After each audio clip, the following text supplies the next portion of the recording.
the same stuff that we do every year because it's really all this. It's all the same stuff, you know. The guitar ain't changing.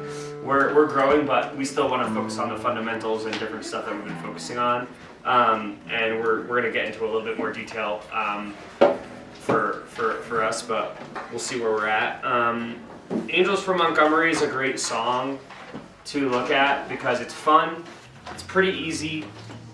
We can, for those of us that are still working on chord progressions, you can, we can mess around with some bar chords, we can mess around with some picking patterns, we can mess around with some bass notes, and for those of us that are more advanced, we're gonna look at, Darren, what's your email address? Darren Walsh?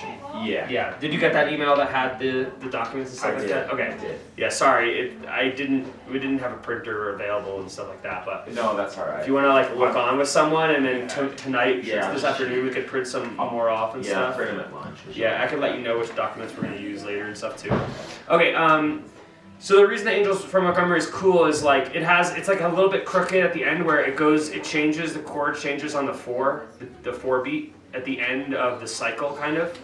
And if you see this chart I gave you, I wrote it in 2 different like keys. So one I did it in the key of G, and one I did in the key of D. When Bonnie Raitt does it, she's playing it out of the D position I believe on capo 2.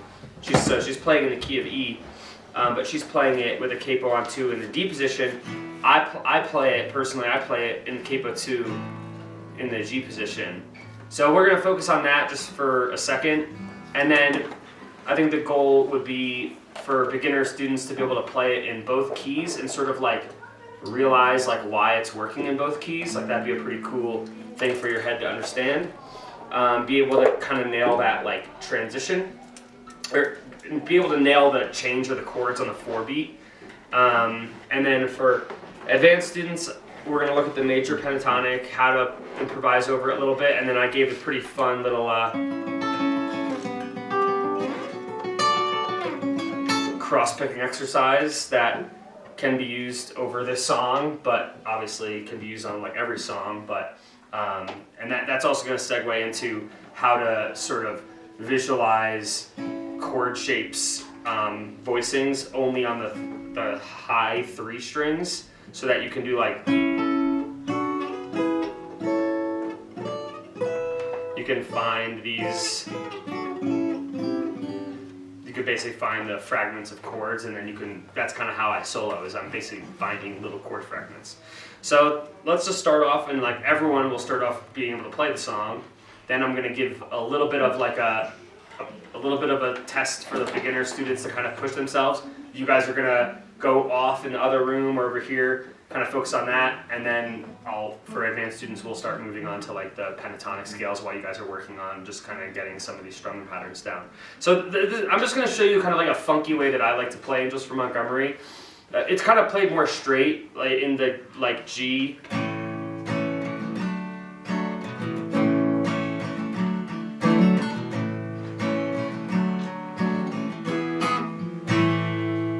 That's the basic chord. So let's try to do that together. That's the A section, right?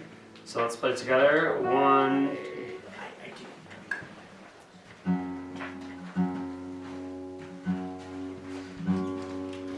Oh, sorry. Does everyone have a capo? We can do this in just open if no one. I have an extra one. Let's just play it. Just take the capo off. Just play it in regular G. It doesn't need to be capoed. I'll figure out how to sing it a little lower. Sorry. Is this the John Prine song?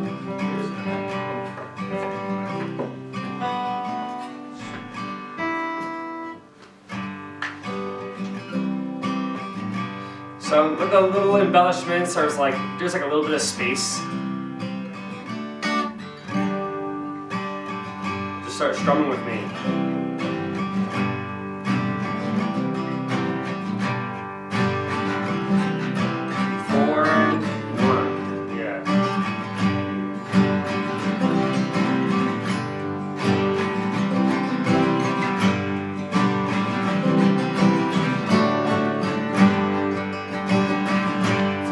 Whoever gets it.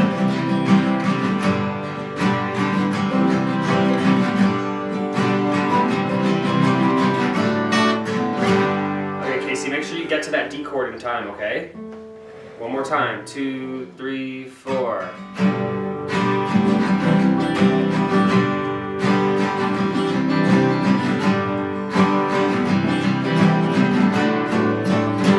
Okay, yep.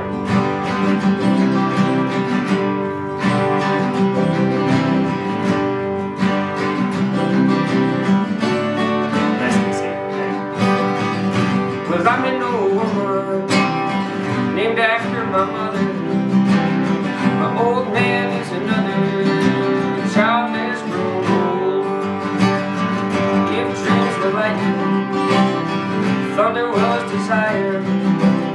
This old house would have burnt down a long time ago. Okay, that's the verse, right? So the embellishments, I like to do to funk it up a little bit.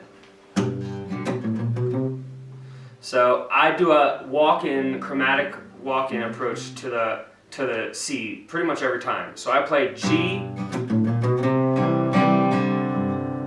Okay, so that sound is. So I'm hitting the open A. Chromatic means no spaces between the notes. First fret, second fret, third fret, and I'm in the C position, and then I hammer on my second finger while I strum it. I'm hammering on the second fret, and then I do an open ring without it. So it sounds like this. Okay. Can you try that slowly for me, Casey? Can you try that? Yeah, can you show me?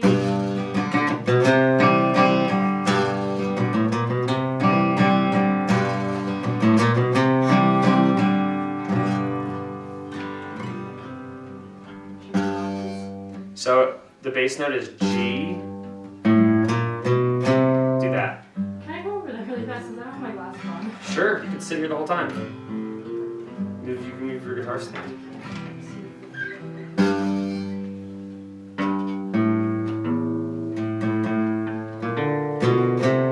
Dun dun dun. That's it.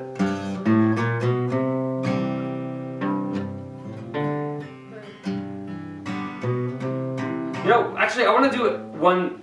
There's a step in between that. Which is doing just a half step chromatic, which is kind of what we were talking about last night with Darren and Jordan and stuff. So we'll do the intermediate step, and then you'll get the concept, and then you can work into the longer walk-ins, basically. So the slightly simplified version of that would be G, and then you're hitting the half step below C, B. So you're just doing G,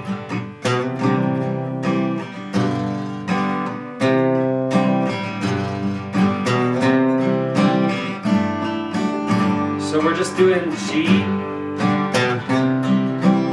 G, half step.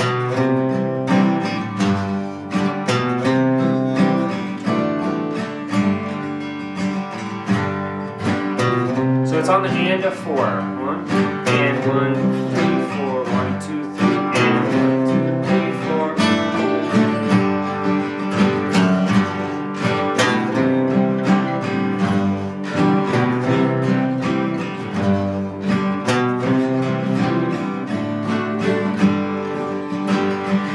So we're in the G position, and then we have to anticipate that the C chord's coming. And right before we hit the C chord, we take our second finger, we strum the second fret of the A string, and then we fall into our C chord. So let's just practice that.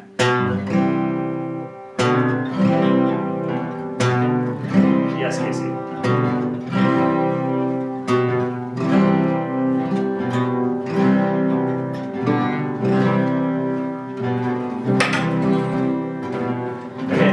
Can add to that is that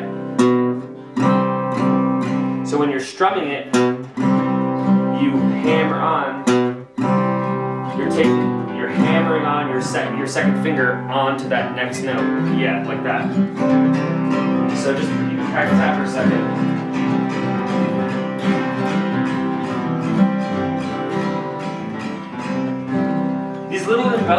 instruments, while seemingly like kind of simple, or I mean, I don't know if they are simple. Maybe they seem extremely hard right now, but they are hard. They're hard and simple, and they become very easy when you do them. They become second nature, and that's what you want in all your chords. Like to get past. If you're a beginner, this is what you don't want to sound like. You just don't want to be like.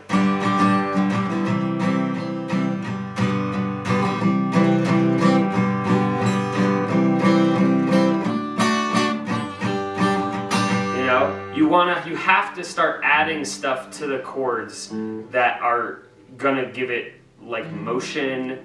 They're gonna tie them together. They're gonna create uniqueness. And you can do it when you listen to the song. Most songs, the guitar player is doing that. Sometimes they're really simple, and because sometimes like the song has all these other instruments happening, right? So the guitar can afford to be very simple like that. And then it's still full because there's like a 7-piece band. But if you're just playing around a campfire, you're playing for your friends, like you can't necessarily afford to just be playing it super simple. You have to kind of start training your ear to hear the little things that are happening with the piano or the bass.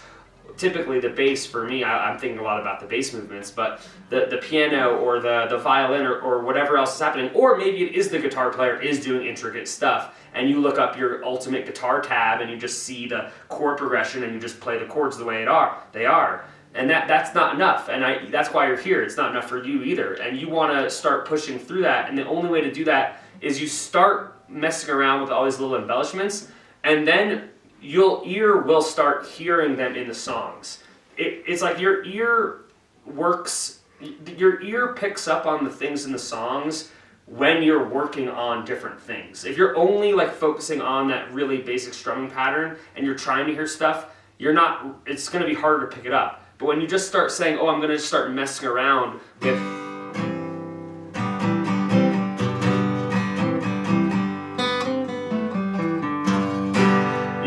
then when you start hearing this, oh yeah, that's Bob Dylan. And you're gonna start hearing these little embellishments more. Anyway, let's get back to that little basic rhythm there.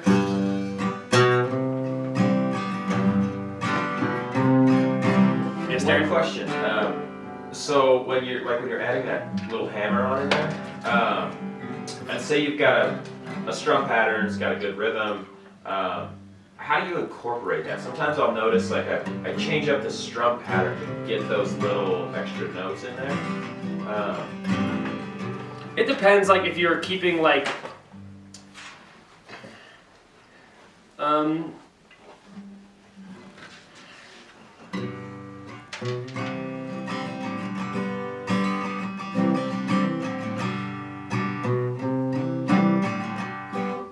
I don't know. I guess it's just practicing it so that it's very smooth, and you're not having to like really be like tightly trying to execute it. Because if you are tightly trying to execute it, then you're gonna have a pause, and you're not gonna be able to get it into a strum pattern. It's like if I'm just doing a really like loose strum pattern for this, like. I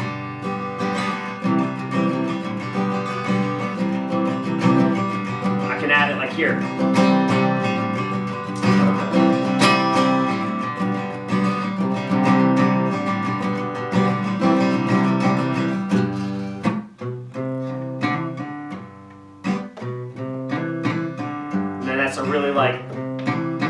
That's like a really staccato kind of like really narrow or looser, like tighter. It's not like an open strum pattern. That's like a really like tight.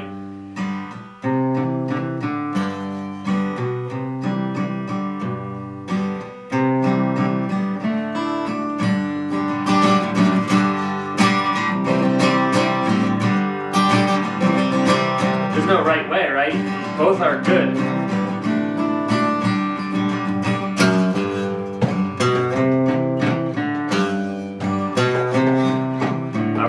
I want us to be able to do that. I want us to be able to do that half-step approach into it. So I'm just do it that basic one, and let's keep trying to join me.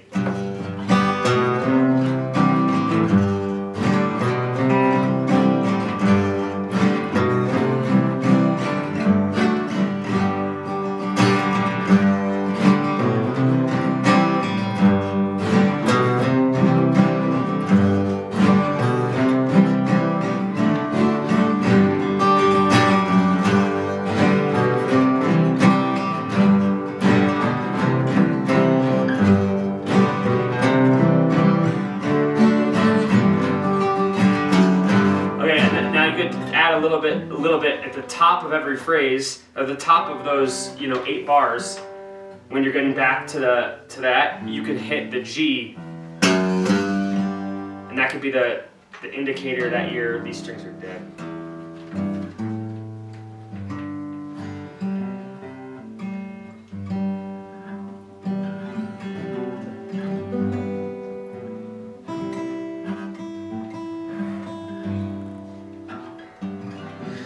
So that could be the indicator that you kind of come to the top,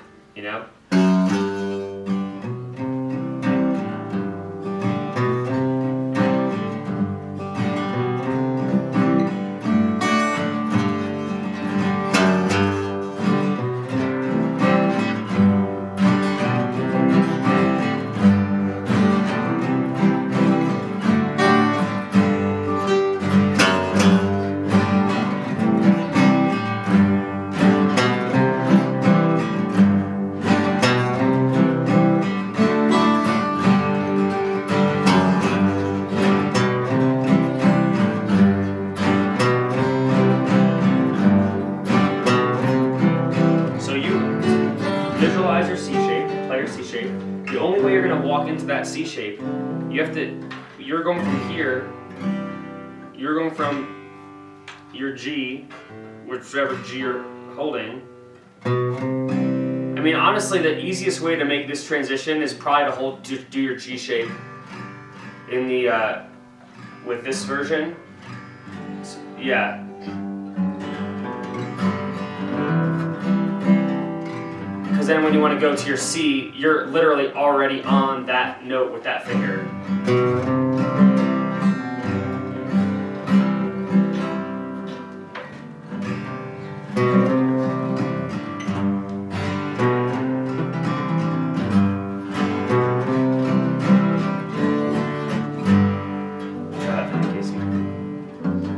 Do it from the other G shape.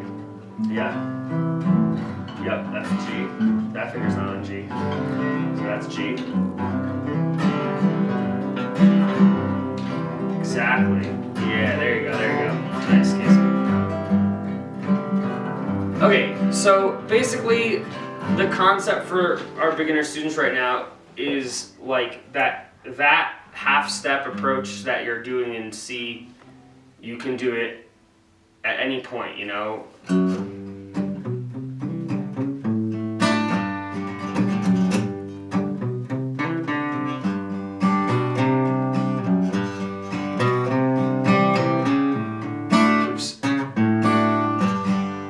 So that's something that is just, and then you can add more. It can be like I did on my first, when I was showing the way that I like to do it, just to make it my own unique take on Angels from Montgomery. I go.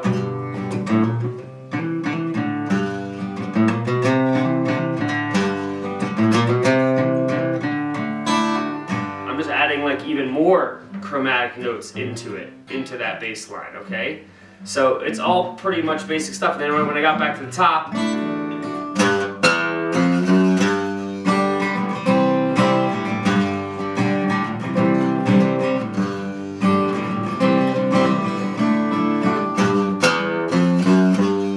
that's like kind of a way of kind of saying, oh, we're back on the top of this, So those are little tricks. Let's just play the B section now. The B section goes from G, F, C, G, F, C, G, F, C.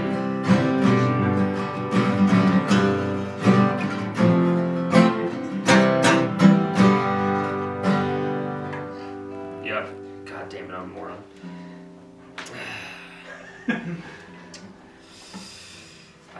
See, this is what happens when someone who doesn't know how to write and read music tries to make a chord chart for you guys. Well, the first part was right, but the second part, I jumped the gun on this the quick 5 on the G.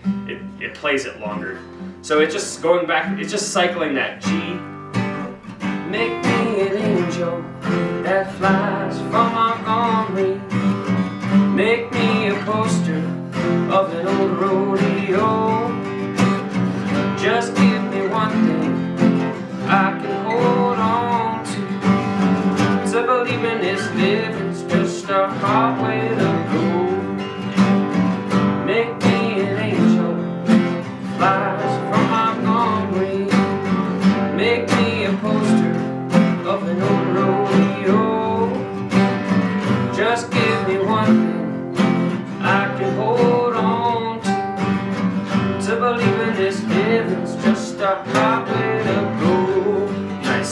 that little walk down I like to do at the end, it's basically like this that last line right there, the C to the G, that's correct, but you have to save it to the very end. So it cycles twice as long before it gets to that C to G. But that line is just walking down from C, D,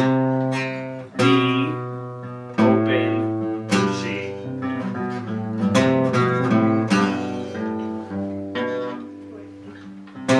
Use your ear.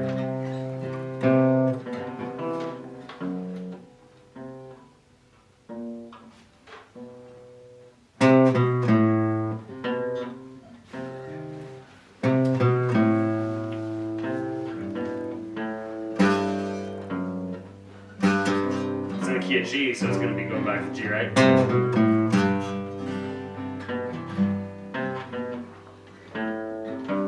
That's it. Again on that part. Make me an angel, flies from my memory. Make me a poster of an old rodeo. Give me one that I can hold on to. To believe in this living's just a hard way to go. Hard way to go. Cool. Okay, so let's play it from the top. So who is considering themselves like? It doesn't really matter. We're gonna break out after this, so you can kind of work on getting these chords smooth and focus on I want the beginners to be able to do.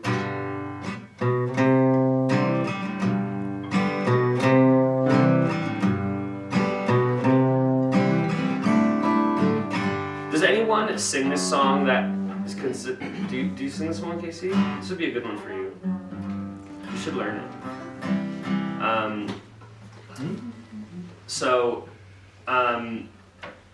Well, anyway, whatever. You should learn this one, Casey. This would be a good one for you. We have to find your key. It might not be so good G. You might do it in Bonnie Raitt's key, which would be in D shape. But okay, let's just try it from the top. And I want the beginners to be able to do that half step thing and be able to do that finishing. So 2, 3, 4. I'm an old woman named after my mother. The old man is another, sharp as grown old.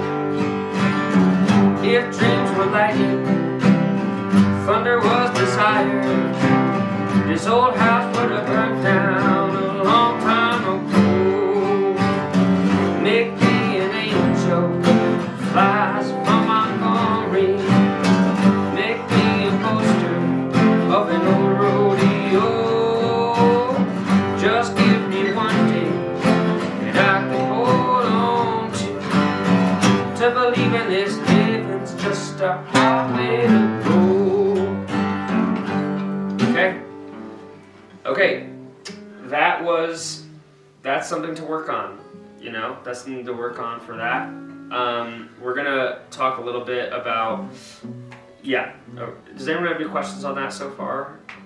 Would you mind closing the door for me, Jordan? Those violins. Thank God for frets. And they're trying to run away.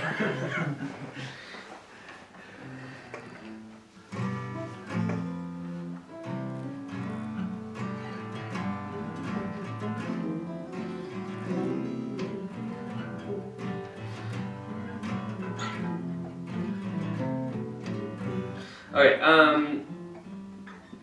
I want to talk a little bit about so the way that you're going to be playing over this song is in a lot of simpler country songs. If you're going to improvise over it, you're going to be playing major pentatonics. So the major pentatonic is the 1, the 2, the 3, the 5, and the major 6. I've got sunshine on a cloudy day. That's the major pentatonic. Okay. So if you want to pull up your major pentatonic sheet,